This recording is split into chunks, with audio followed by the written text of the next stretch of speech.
Nasib maklar kasus yang juga bekas pejabat Mahkamah Agung Zarof Rikar berujung pada vonis 16 tahun penjara dan denda Rp1 miliar subsidiar 6 bulan kurungan.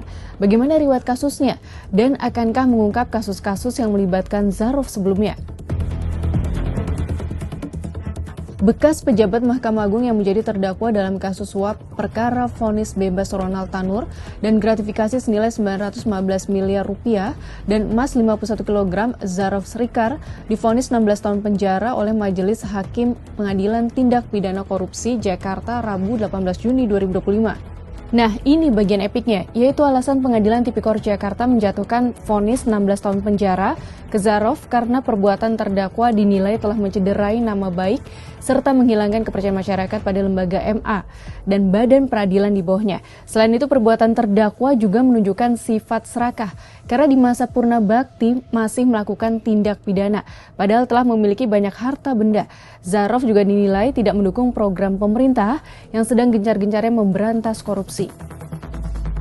Bekas pejabat Mahkamah Agung yang menjadi terdakwa dalam kasus suap perkara vonis bebas Ronald Tanur dan gratifikasi senilai Rp915 miliar serta emas 51 kg Zarof Rikar divonis 16 tahun penjara oleh Majelis Hakim Pengadilan Tindak Pidana Korupsi Jakarta Rabu 18 Juni 2025. Kasus Zarof simaklar kasus ini awalnya sebatas pembunuhan biasa tetapi kemudian bergulir mengarah pada pembongkaran mafia peradilan. Kasus awalnya yaitu Ronald Tanur yang menganiaya kekasihnya Dini Sera Afrianti hingga berujung kematian. Ibu Ronald Tanur, Meriska Wijaya atau MW, lalu menghubungi Lisa Rahmat atau LR, seorang pengacara yang merupakan teman lamanya, untuk menjadi penasihat hukum bagi Ronald Tanur. Pada 5 Oktober 2023, Meriska dan Lisa mulai bertemu intensif dan membahas kasus Ronald Tanur. Lisa kemudian meminta bekas pejabat MA Zarof Rikar agar memperkenalkan dirinya dengan pejabat Pengadilan Negeri Surabaya untuk menentukan hakim yang akan menangani perkara Ronald.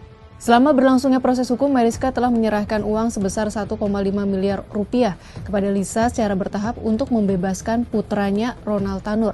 Adapun Lisa juga telah menggunakan uangnya untuk pengurusan perkara sebesar Rp2 miliar, sehingga total dana yang dipakai mencapai Rp3,5 miliar. Menurut keterangan Lisa, uang tersebut diberikan kepada Majelis Hakim di Pengadilan Negeri Surabaya yang menangani kasus Ronald Tanur. Pada 23 Oktober 2024, 3 hakim Pengadilan Negeri Surabaya yaitu Erin Tuah Damanik, Mangapul, dan Heru Hanindyo yang memvonis bebas Ronald Tanur ditangkap Kejaksaan Agung. Ketiganya adalah hakim dengan golongan kepegawaian 4A ke atas. Lisa Rahmat dan Kevin Wibowo yang merupakan tim kuasa hukum Ronald Tanur turut ditangkap. Terakhir, kasus ini menjebloskan Zarof Rikar, bekas pejabat MA yang diduga menjadi maklar kasus di MA.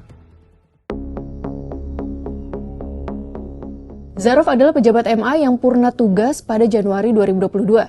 Namun sebelum pensiun, Zarof pernah menduduki beberapa jabatan di MA. Zarof pernah menjadi pejabat eselon 2 di Direktorat Jenderal Badan Peradilan Umum MA dengan tugas mengurus mutasi dan promosi hakim. Berdasarkan LHKPN tahun 2021, harta Zarof tercatat Rp51,4 miliar. Zarof kemudian ditangkap pada Kamis 24 Oktober 2024 di Bali. Selain itu, di kediaman Zarof, penyidik menemukan uang tunai dalam beberapa mata uang dan emas 51 kg yang nilainya mencapai Rp996 miliar atau hampir Rp1 triliun. Kejagung menyebutkan bahwa uang hampir Rp1 triliun tersebut dikumpulkan saat Zarof menjabat di MA pada 2012 hingga 2022. Zarof juga menerima gratifikasi untuk pengurusan berbagai perkara dalam kurun waktu tersebut. Vonis penjara sudah dijatuhkan kepada Zarof. Pertanyaan selanjutnya, siapa saja yang memberikan gratifikasi senilai Rp915 miliar dan emas 51 kg ke Zarof? Akankah setelah ini ada kasus lain yang terbuka? Kepala Pusat Penerangan Hukum Kejaksaan Agung Harly Siregar, Senin 26 Mei 2025 memastikan penyidik masih tetap mendalami kasus itu. Jaksa Agung Muda Tindak Pidana Khusus Kejagung Febri Adriansah hanya memastikan bahwa sebagian besar uang tersebut terkait dengan perkara perdata di MA. Menanggapi kelanjutan penanganan perkara ini, peneliti Pusat Kajian Anti Korupsi Universitas Gadjah Mada, Zainur Rohman berpandangan, salah satu tantangan yang harus dihadapi penyidik dalam mengungkap asal-muasal uang Zarof Rikar adalah uang diberikan dalam bentuk tunai, bukan transfer melalui perbankan. Satu hal yang bisa dipastikan dalam perkara ini adalah Zarof diduga berperan sebagai maklar sejumlah kasus. Menurut Zainur, melacak jejak digital dari komunikasi Zarov dengan pihak-pihak tersebut dinilai menjadi kunci untuk mengungkap kasus tersebut. Sahabat Kompas, kita nanti apakah setelah vonis Zarov ini ada mafia peradilan lainnya yang terungkap? Atau malah sebaliknya, berhenti di Zarov dan kasus Ronald Tanur hanya dijadikan tumbal?